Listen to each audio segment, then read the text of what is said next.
बिस्मिल्लाहिर्रहमानिर्रहीम। Welcome to Cantor publishers video session. इन lectures को समझने के लिए जिन रिसोर्सेज की आपको ज़रूरत पेश आएगी उनमें शामिल है साइंस 6 की कैम्ब्रिज स्कॉलर सीरीज़ की टेक्स्ट बुक। इसके साथ साथ कुछ होमवर्क दिया जाएगा आपको। इस होमवर्क के लिए और कुछ एक्टिविटीज़ के लिए जिस चीज़ की ज़रूरत पेश आएगी वो है समर पैक ग्रेड 6 के लिए। इसके साथ साथ अगर पेरेंट्स और टीचर किसी किस्म की कुछ रहनुमाई चाहें तो इनके लिए रिसोर्स पैक ग्रेड 6 के लिए एक बहुत ही यूज़फुल साबित होगा। The today's lecture is from Science of Grade 6. As we were studying the chapter 3 that is about photosynthesis and respiration in plants, it's our second lecture in this regard. Our today's lecture is about photosynthesis process and the structure of leaf. Why these two topics have been merged? Because the photosynthesis takes place only in leaves, and the reason is only leaves contain the chlorophyll, and chlorophyll are responsible for the absorption of sunlight, which is necessary to produce food. So through this lecture, the SLOs that we will achieve are: describe the internal structure of a leaf and explain that the structure of leaves facilitates photosynthesis. We have been discussed earlier that the photosynthesis takes place only in leaves, and the reason is only leaves contain a green pigment called chlorophyll. This is the only pigment that has the ability to absorb sunlight, which is necessary to produce food energy. We'll find the topic or the SLO under heading Internal Structure of Leaf 3.1 on page 30 of our Science CSS textbook. Its remaining part is on page 31, and the other topic, other SLO that is about the structure of leaf facilitating photosynthesis is given on page 34, that is under heading Structure of Leaves Facilitating Photosynthesis. Its topic 3.5. So first of all, as per the arrangement of SLOs, we'll discuss the internal structure of leaf, and then side by side we'll see how this leaf structure facilitates the process of photosynthesis. So before starting our lecture, you must keep in mind the structural requirements of photosynthesis in plants. यानी अगर plants में photosynthesis हो रही है तो किस तरह के स्ट्रक्चर रिक्वायर्ड हैं उस फोटोसिंथेसिस को प्रमोट करने के लिए। इस इक्वेशन को माइंड में रखिए कि प्लांट के लिए कार्बन डाइऑक्साइड और वाटर का इंटेक ज़रूरी है, और ये कार्बन डाइऑक्साइड और water in the presence of sunlight and chlorophyll react together to produce sugar and oxygen. यानी इस पूरे प्रोसेस में कार्बन डाइऑक्साइड गैस का इंटेक होगा। कार्बन डाइऑक्साइड आप जानते हैं कि एक गैस है, इसका इंटेक होगा, वाटर का एब्जॉर्प्शन होगी, क्लोरोफिल की प्रेजेंस होना ज़रूरी है। और क्यों ज़रूरी है? क्योंकि क्लोरोफिल सनलाइट को एब्जॉर्ब करता है। इसके नतीजे में जो फूड बनेगा उसका पूरे प्लांट में ट्रांसपोर्टेशन ज़रूरी है, और ऑक्सीजन जो बनेगी उसका रिलीज ज़रूरी है। यानी हमें ऐसे स्ट्रक्चर चाहिए जो कार्बन डाइऑक्साइड को पास इन कर सके, वाटर को ट्रांसपोर्ट कर सके, सनलाइट को एब्जॉर्ब कर सके, शुगर को दीगर पार्ट्स तक ट्रांसफर कर सके, और ऑक्सीजन को रिलीज आउट कर सके। सो एब्जॉर्प्शन ऑफ कार्बन डाइऑक्साइड और रिलीज ऑफ ऑक्सीजन, चूंकि ये दोनों गैसेस हैं तो इनकी मूवमेंट के लिए जो स्ट्रक्चर्स रिक्वायर्ड हैं वो प्लांट में हम देखेंगे कि वो स्टोमेटा होंगे।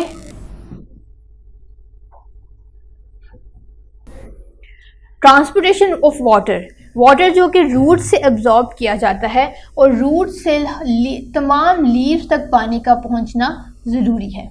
सो पानी की ये ट्रांसपोर्टेशन और फिर जो एक्स्ट्रा वाटर है उसको पौधे से एक्सपेल भी किया जाना ज़रूरी है, जिसके बारे में हम नेक्स्ट पढ़ेंगे। और transportation of food out of leaves to other parts, इसके लिए जो स्ट्रक्चर्स रिक्वायर्ड हैं वो हैं वेस्कुलर बंडल्स,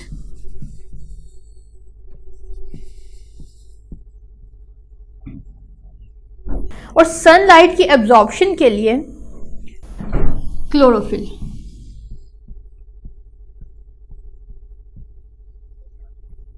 ये वो तमाम स्ट्रक्चर्स हैं जो एक लीफ में प्रेजेंट हैं और फोटोसिंथेसिस में अपना डिसिसिव रोल प्ले करते हैं। अब हम आते हैं अपने फर्स्ट SLO की तरफ, जो कि था describe the internal structure of a leaf. अब लीफ में जो आपको एक्सटेंशन दिखाई दे रही हैं, सम लीव्स में ये एक्सटेंशन प्रेजेंट है और कुछ लीव्स में ऐसा नहीं होता। ये लीफ हेयर हैं। एक तो ये लीफ हेयर सरफेस एरिया ज़्यादा करते हैं ताकि मटेरियल्स की मूवमेंट ज़्यादा से ज़्यादा हो सके, लेकिन तमाम लीव्स में लीफ हेयर प्रेजेंट नहीं होते।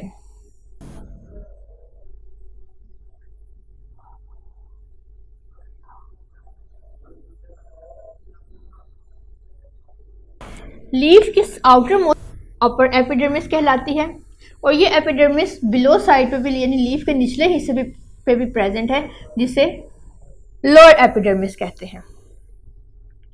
ये वही काम करती है जो ह्यूमन बॉडी में स्किन करती है, यानी एक प्रोटेक्टिव बैरियर का रोल प्ले करती है। Epidermis helps in gaseous exchange and how this gaseous exchange takes place. These epidermis contain the small openings known as stomata, which is surrounded by a pair of cells known as guard cells.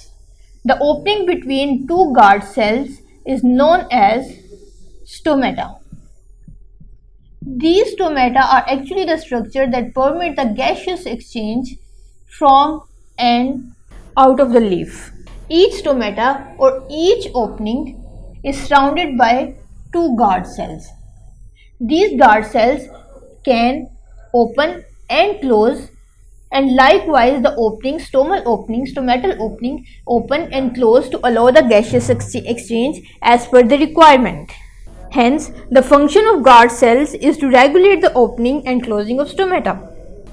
You can see here in the picture that guard cells are green in the color. The reason is these guard cells also contain chlorophyll, which is a green pigment. अब अगर आप epidermis के ऊपर देखें तो आपको एक waxy layer मिलेगी, बहुत थिन सी लेयर। इसे क्यूटिकल कहा जाता है। ये क्यूटिकल वाटर लॉस के रेट को कम करती है। क्योंकि ये वैक्सी है तो यहाँ पे जो स्टोमेटल ओपनिंग होगी वहाँ से पानी फौरी तौर पे बाहर नहीं जा सकेगा और उसकी अमाउंट भी कम होगी। तो पानी के लॉस को, जैसा कि हाई टेम्परेचर एरियाज़ में या गर्मियों के शदीद मौसम में क्योंकि एवेपोरेशन रेट बहुत ज़्यादा हो जाता है तो प्लांट्स डिहाइड्रेशन का शिकार हो सकते हैं। तो इस फिनोमिना को प्रिवेंट करने के लिए क्यूटिकल अपना रोल प्ले करती है और एवेपोरेशन या ट्रांसपिरेशन के रेट को कम करती है। एपिडर्मिस के नीचे आप देखें बिल्कुल तो आपको दो तरह के सेल्स मिलेंगे। एक लॉन्गिट्यूडनल सेल्स हैं और बिल्कुल साइड बाय साइड अटैच हैं, यानी इनके दरमियान इंटरसेलुलर स्पेसेस बहुत कम हैं, बहुत माइनर सी इंटरसेलुलर स्पेसेस हैं। एक तो ये लेयर है और दूसरी लेयर है जो कि सर्कुलर इन शेप है और इनके दरमियान इंटरसेलुलर स्पेसेस बहुत ज़्यादा हैं। ये जो स्पेसेस आप देख रहे हैं ये सेल्स के दरमियान, इन्हें इंटरसेलुलर स्पेसेस कहा जाता है।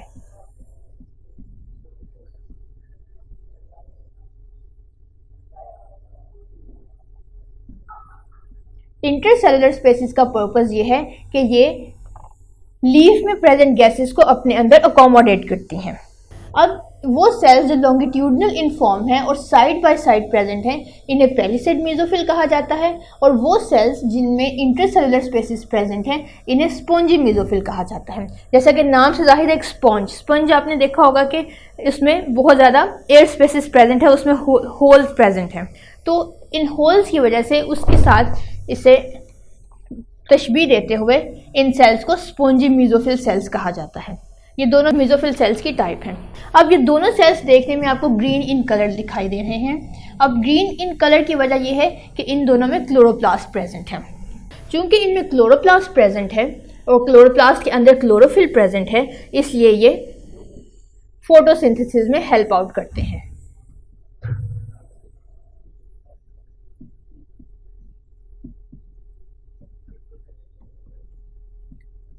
अब लीफ के सेंटर में आपको ये एक लॉन्गिट्यूडनल स्ट्रक्चर दिखाई दे रहा है। ये लॉन्गिट्यूडनल स्ट्रक्चर्स लॉन्ग वेसल्स हैं जिन्हें वेस्कुलर बंडल्स कहा जाता है। इनकी दो टाइप्स हैं, एक जाइलम है और एक येलो कलर में अब जो आप देख रहे हैं वो फ्लोएम है। इसको यहाँ भी लेबल कर देते हैं फ्लोएम, और इनका कलेक्टिव नेम है वेस्कुलर बंडल्स।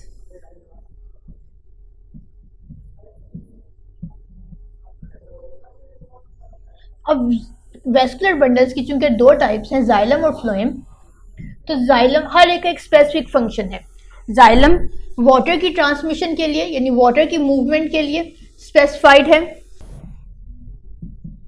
और फ्लोएम फूड की ट्रांसपोर्टेशन के लिए स्पेसिफाइड है। यानी जो फूड यहाँ लीव्स में प्रिपेयर की जाएगी उस फूड को बाकी पार्ट्स की तरफ फ्लोएम के थ्रू ट्रांसफर किया जाएगा, और रूट से पानी की एब्जॉर्प्शन लीफ तक जाइलम के थ्रू आएगी। ये दोनों types of blood vascular bundles यानी जाइलम और phloem through out the plant यानी टिप ऑफ द रूट से टॉप मोस्ट लीफ तक प्रेजेंट होते हैं। ये तो था लीफ का स्ट्रक्चर, और हमने देख लिया कि फोटोसिंथेसिस के लिए जो स्ट्रक्चर्स रिक्वायर्ड थे वो भी लीफ में प्रेजेंट हैं। यानी कि मटेरियल मूवमेंट के लिए फूड एंड वाटर की ट्रांसपोर्टेशन के लिए वेस्कुलर बंडल प्रेजेंट है, गैशियस एक्सचेंज के लिए गार्ड सेल्स और स्टोमेटल ओपनिंग प्रेजेंट है, और फूड प्रोडक्शन के लिए पैलिसेड मेसोफिल और स्पॉन्जी मेसोफिल प्रेजेंट है। अब हम इन स्ट्रक्चर्स को इन डिटेल एक दफ़ा फिर स्टडी कर लेते हैं। ये आपके सामने स्टोमेटल ओपनिंग्स हैं। ये दो बाउंड्रीज गार्ड सेल्स की हैं। Guard cells bean shaped cells हैं। ये इनकी ओपन फॉर्म है, और यहाँ पे गार्ड सेल्स क्लोज हैं, क्लोज्ड फॉर्म में है। जब ये गार्ड सेल्स क्लोज हो जाएंगे तो इनके दरमियान कोई पैसेज बाकी नहीं रहेगा, लिहाजा ना तो प्लांट के अंदर से, लीफ के अंदर से कोई स्ट्रक्चर बाहर की तरफ मूव करेगा और ना ही बाहर से कोई स्ट्रक्चर अंदर की तरफ मूव करेगा। सो गैशियस एक्सचेंज या वाटर एक्सचेंज स्टोमेटल ओपनिंग के क्लोज होने की वजह से रुक जाएगा, लेकिन जब ये गार्ड सेल्स ओपन होंगे तो इनके दरमियान ये एक पैसेज बन जाएगा जिसके थ्रू वाटर और दीगर गैसेस प्लांट से बाहर भी आ सकती हैं और प्लांट के अंदर भी जा सकती हैं। और यहाँ प्लांट का मतलब लीफ है, क्योंकि स्टोमेटल ओपनिंग लीफ में प्रेजेंट है। ये एक और व्यू है, आप देख सकते हैं कि ये स्टोमेटल ओपनिंग है,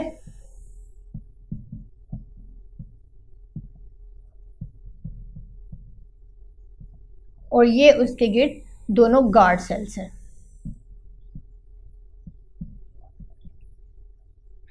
अब दूसरा स्ट्रक्चर जो हमने पढ़ा था कि वाटर की कंडक्शन कैसे होगी और फूड की कंडक्शन के ट्रांसफरेंस या उसके मटेरियल मूवमेंट कैसे होगी, तो इसके लिए हमने लीफ के स्ट्रक्चर में देखा था कि जाइलम था एक स्ट्रक्चर और दूसरा फ्लोएम स्ट्रक्चर था। ये दोनों लॉन्ग वेसल्स हैं जो पूरे प्लांट में प्रेजेंट हैं। ये जाइलम वेसल है जो कि कंटिन्यूस ट्रांसपोर्ट का काम करती है वाटर के लिए, जबकि ये फ्लोएम है जो कि फूड को ट्रांसपोर्ट करती है लीफ से बाकी पार्ट्स की तरफ। ये इन दोनों का अलग अलग से स्ट्रक्चर है। चूंकि जाइलम वेसल में वन वे ट्रांसपोर्टेशन होती है, यानी पानी रूट से अपर मोस्ट पार्ट्स की तरफ जाता है, लेकिन ये वापस नहीं आ सकता, इसलिए इसमें कोई दूसरा दरमियान में बैरियर या चैनल या सेल नहीं है, ये एक कंटिन्यूस कॉलम है। लेकिन फ्लोएम की सूरत में टू वे ट्रांसपोर्टेशन होती है। फूड जो कि लीव्स में प्रेजेंट था, लीव्स ने प्रिपेयर किया था, उसे स्टेम और दीगर रूट्स तक पहुंचाना वो भी, और इसमें वाटर की एडिशन भी एडजेसेंट सेल से की जाती है ताकि फूड डाइल्यूट हो जाए। इस प्रोसेस के बारे में हम नेक्स्ट इन डिटेल स्टडी करेंगे। सो मटेरियल ट्रांसपोर्टेशन की प्रॉब्लम भी सॉल्व हो गई एक लीफ में। अब हम आते हैं क्लोरोफिल की तरफ। क्लोरोप्लास्ट, ये आपके सामने एक स्ट्रक्चर है क्लोरोप्लास्ट का।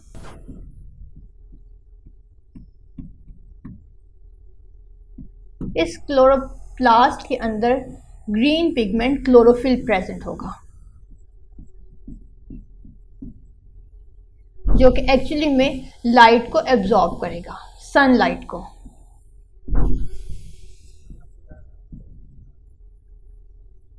इसका स्ट्रक्चर आप चैप्टर 1 में भी स्टडी कर चुके हैं कि ये डबल मेम्ब्रेनस स्ट्रक्चर है। एक इसकी आउटर मेम्ब्रेन है और एक इसकी इनर मेम्ब्रेन है, this one and this one. इन दोनों मेम्ब्रेन्स के दरमियान होलो स्पेस है जिसे इंटरमेम्ब्रेनस स्पेस कहा जाता है। इन होलो स्पेसिस के दरमियान आपको ये बंडल लाइक एक स्ट्रक्चर मिलेगा, डंबल लाइक, और ये स्टैक्स की सूरत में एक दूसरे के ऊपर मौजूद होगा, जिसे थाइलाकॉइड कहते हैं। थाइलाकॉइड के अंदर क्लोरोफिल या क्लोरोफिल प्रेजेंट है, ग्रीन कलर का। ये होल स्ट्रक्चर जैसे ही इस पर लाइट फॉल की जाती है तो ये सनलाइट की एनर्जी को अपने अंदर एब्जॉर्ब कर लेता है और फूड प्रोडक्शन में हेल्प करता है। अब हम आते हैं अपनी टेक्स्ट बुक की तरफ।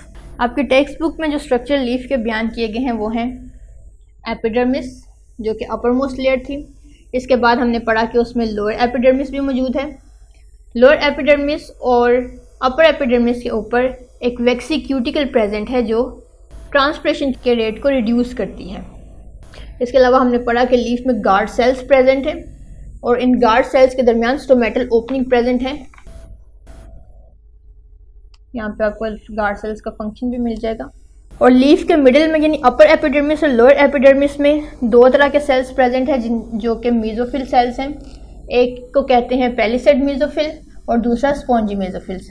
स्पॉन्जी मेसोफिल के दरमियान इंटरसेलुलर स्पेसिस प्रेजेंट है, यानी एक दूसरे के फासले में प्रेजेंट है, और ये इंटरसेलुलर स्पेसिस गैसेस एक्सचेंज में हमें हेल्प आउट करती है। And then comes the vascular bundle which are composed of xylem and phloem. Xylem transports water and minerals throughout the plant, whereas phloem transports and the prepared food from the leaves to the lower parts of the plants. ये तमाम structures हम देख भी चुके हैं और discuss भी कर चुके हैं। अब आते हैं अपने सेकंड SLO की तरफ, यानी कि लीफ का स्ट्रक्चर कैसे फैसिलिटेट करता है फोटोसिंथेसिस को। तो इसमें जो स्ट्रक्चर्स बयान किए गए वो हम पढ़ चुके हैं कि सबसे पहले क्लोरोप्लास्ट है। क्लोरोप्लास्ट ये एक क्लोरोप्लास्ट का स्ट्रक्चर है। इस क्लोरोप्लास्ट के अंदर disk shape, dumbbell shaped stacks हैं जिन्हें थाइलाकॉइड कहा जाता है। इन थाइलाकॉइड के अंदर क्लोरोफिल प्रेजेंट है। Actually chloroplast have a double membrane enveloped composed of an outer membrane and an inner membrane. We have seen that both membranes and their intermembranous spaces as well. Within the double membrane are stacked disc-shaped structures called thylakoids. Embedded in the thylakoid membrane is chlorophyll. In thylakoid के अंदर ये जो green colour आपको दिखाई दे रहा है ये actually chlorophyll है। The green colour of the leaves is due to the pigment called chlorophyll. इसके बाद आपकी बुक में वेस्कुलर बंडल्स और स्टोमेटल ओपनिंग्स डिस्कस की गई हैं, वो हम इन डिटेल पढ़ चुके हैं। तो यहाँ हम अपना आज का लेक्चर एंड करते हैं। अब आते हैं होमवर्क की तरफ। सबसे पहले हम अपना होमवर्क करेंगे टेस्ट एक्सरसाइज 1 में, और ये टेस्ट एक्सरसाइज आपको पेज 34 पे मिलेगी। टेस्ट एक्सरसाइज 1 के दो पार्ट्स हैं, पार्ट ए एंड बी। पहले हम पार्ट ए सॉल्व करेंगे। पार्ट ए में सिर्फ हम वो क्वेश्चन सॉल्व करेंगे जो हमारे लेक्चर से रेलिवेंट हैं। पार्ट ए है fill the circle of the correct option against each statement. आप हर सवाल की स्टेटमेंट को गौर से पढ़िए और फिर उसके ऑप्शंस पे गौर कीजिए। स्टेटमेंट को एनालाइज करने के बाद आप करेक्ट आंसर फाइंड आउट करेंगे और उसका सर्कल फिल करेंगे। इसका हम नंबर 1 क्वेश्चन सॉल्व करते हैं कि transpiration is carried out with the help of mesophyll cells, stomatal openings, xylem और cell wall. Transpiration is actually the movement of water. तो मूवमेंट ऑफ वाटर किसके थ्रू की जाती है? अगर आपने लेक्चर को गौर से सुना है तो आप करेक्ट आंसर फाइंड कर सकते हैं। Then comes the MCQ number 2, that is glucose is transported in plants through. Glucose की ट्रांसपोर्टेशन के लिए कौन सा स्ट्रक्चर स्पेसिफाइड है? Palisade mesophylls, spongy mesophylls, xylem और फ्लोएम। सो ग्लूकोज हम ये भी पढ़ चुके हैं, glucose is the food prepared in the plant. So food की ट्रांसपोर्टेशन के लिए प्लांट में कौन सा स्ट्रक्चर इस्तेमाल किया जाता है वो आप फाइंड करेंगे और उसका सर्कल फिल करेंगे। पार्ट ए से सिर्फ यही 2 MCQ आप सॉल्व करेंगे। Then comes the part B which is answer this questions briefly. आपको अपने क्वेश्चन को पढ़ना है और इसका आंसर 3 से 4 सेंटेंसेस में वाइंड अप करना है। Number 1 question is differentiate between palisade and spongy mesophylls. ये दोनों मेसोफिल सेल की टाइप हैं जो कि अपर और लोअर एपिडर्मिस के दरमियान प्रेजेंट हैं। आपने इन दोनों के दरमियान डिफरेंशिएट करना है।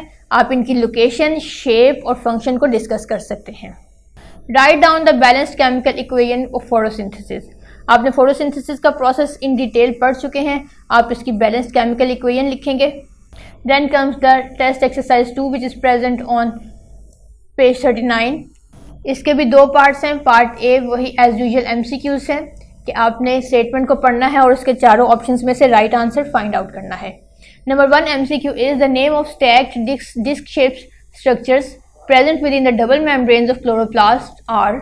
आपने साइंटिफिक टर्मिनोलॉजी फाइंड आउट करनी है कि डिस्क शेप स्ट्रक्चर्स जो कि डबल मेम्ब्रेनस हैं और ये क्लोरोप्लास्ट में प्रेजेंट है उन्हें क्या कहा जाता है। क्या ये जाइलम है, क्या ये फ्लोएम है, क्या ये थाइलाकॉइड्स हैं, या फिर ये स्टोमेटल ओपनिंग्स हैं। तो जो भी राइट आंसर होगा आप उसका सर्कल फिल करेंगे। Then comes the part B of test exercise 2। इसका क्वेश्चन नंबर 1 सॉल्व करेंगे हम कि without chloroplast photosynthesis would not be possible. अब आपको पता है कि क्लोरोप्लास्ट का क्या काम है। क्वेश्चन ये है कि अगर हम क्लोरोप्लास्ट को निकाल दें सेल में से या प्लांट में से तो फोटोसिंथेसिस नहीं हो सकती। क्या ये स्टेटमेंट ट्रू है या ये फॉल्स स्टेटमेंट है? जो भी आप समझते हैं आप उसके लिए रीजनिंग देंगे। अगर ये स्टेटमेंट ट्रू है यानी कि क्लोरोप्लास्ट के बगैर फोटोसिंथेसिस नहीं हो सकी तो आपने वजह बतानी है कि ऐसा क्यों होता है।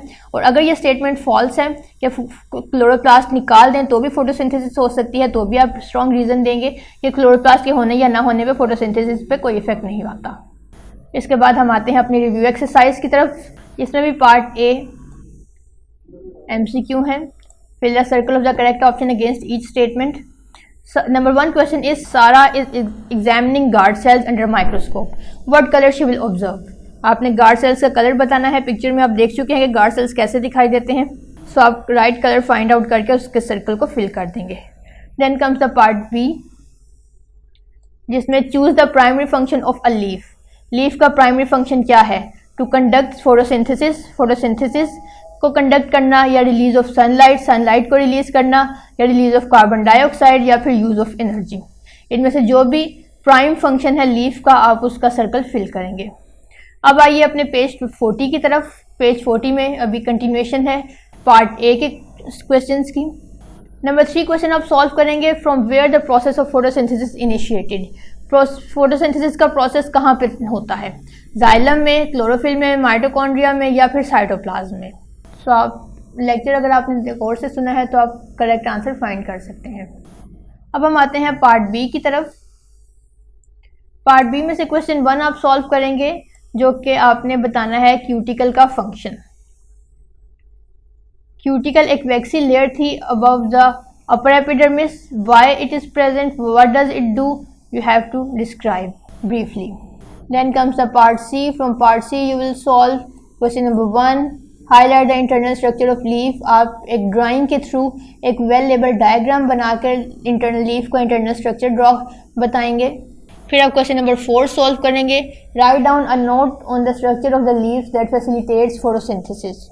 आपने उन तमाम लीफ के स्ट्रक्चर्स को डिस्कस करना है जो फोटोसिंथेसिस में यूटिलाइज होते हैं। आपको अगर याद हो तो हमने लेक्चर के स्टार्ट में एक लिस्ट बनाई थी किस तरह के स्ट्रक्चर्स रिक्वायर्ड हैं फोटोसिंथेसिस के लिए और उनकी वजह भी बताई थी कि वो स्ट्रक्चर्स क्यों होने चाहिए। लेक्चर्स को दोबारा गौर से सुनिए ताकि आप इस क्वेश्चन को आंसर कर सकें। अब आते हैं अपने समर पैक की तरफ। समर पैक में अगर आप पेज 30 ओपन करें तो आपको SLO1 और SLO5 मिलेंगे जो हमारे आज के टारगेट SLOs थे। आप सबसे पहले तो ये बताएंगे कि where have these SLOs been addressed in the book, जैसे आप पहले करते रहे हैं। फिर आप इसको पढ़ेंगे why do we study this SLO। इस क्वेश्चन को पढ़ने के बाद आपको इन SLOs का पर्पस समझ आ जाएगा। इसके बाद आप एक्टिविटी 3.2 सॉल्व करेंगे। Label the parts of the leaf that facilitate photosynthesis. आपको कुछ पार्ट्स लेबल करने के लिए कहा गया है लेकिन आप सिर्फ वही पार्ट लेबल करेंगे जो फोटोसिंथेसिस में रोल प्ले करते हैं। अगर कोई पार्ट फोटोसिंथेसिस में रोल प्ले नहीं करता लेकिन वो यहाँ पे डिमांडेड है, उसकी ब्लैंक आपको दिखाई दे रही है, तो वो आप उसे सॉल्व नहीं करेंगे, आप उसको ब्लैंक को खाली रहने देंगे क्योंकि हमारे एक्टिविटी की डिमांड ये है कि सिर्फ वो पार्ट्स लेबल करने हैं जो फोटोसिंथेसिस में यूजफुल हैं, हेल्प आउट करते हैं। अब आते हैं अपने समर पैक के पेज 33 की तरफ। पेज 33 पे आपको SLO बेस्ड MCQs मिलेंगे। आपने स्टेटमेंट को केयरफुली रीड आउट करना है और फिर करेक्ट आंसर फाइंड करना है। इसमें से आप क्वेश्चन 6 सॉल्व करेंगे। Stomata are not present in endodermis, upper epidermis, epidermis, lower epidermis. इसमें से जिस जगह पे स्टोमेटा प्रेजेंट नहीं है आप उसको सर्कल करेंगे और इसकी रीज़न भी बताएंगे कि ऐसा क्यों है। फिर आप क्वेश्चन 7 भी सॉल्व करेंगे। Rate of water loss from leaf is not reduced by. इनमें से ऐसा कौन सा स्ट्रक्चर है जो वाटर लॉस से के रेट को कम नहीं कर सकता? क्या वो क्यूटिकल है, या वो वेस्कुलर बंडल्स हैं, या वो ट्राइकोम है, या वो स्टोमेटा है? करेक्ट आंसर फाइंड करने के बाद आप उसकी रीजन देंगे। Then open your page 34 at your summer pack. You will solve question number 8. Stacked disc-shaped structures in given diagram which is pointed out by arrow is called thylakoid, chloroplast, chlorophyll और cuticle. आप diagram को दोबारा observe कीजिए और फिर labelled part का नाम find कीजिए और उसकी रीजन बताइए। Then you will solve question number 9. Chlorophyll is present in epidermis, guard cells, thylakoid और cuticle. Where does chlorophyll present? आप उसकी रीज़न देंगे राइट आंसर फाइंड करने के बाद। अब आप आइए अपने समर पैक के पेज 35 पे। यहाँ आपको एसएलओ बेस्ड क्वेश्चन सॉल्व करने हैं। क्वेश्चन नंबर 5 आप सॉल्व करेंगे। What are guard cells, what will happen if they do not function properly? You can write the answer very easily. Number 6 question भी आप सॉल्व करेंगे। Differentiate between palisade mesophyll and spongy mesophyll cells present in leaf. आप जानते हैं कि leaf में दो तरह के सेल्स प्रेजेंट हैं, एक को पेलिसेड मेसोफिल और दूसरे को स्पॉन्जी मेसोफिल कहा जाता है। इन दोनों में बेसिक डिफरेंस क्या है आपको डिस्कस करेंगे। फिर आप पेज 36 पे क्वेश्चन नंबर 8 सॉल्व करेंगे। क्वेश्चन नंबर 8 है do the guard cells perform photosynthesis, if yes how? It's little bit tricky but you can answer it very easily if you have attended the lecture carefully. Thank you very much.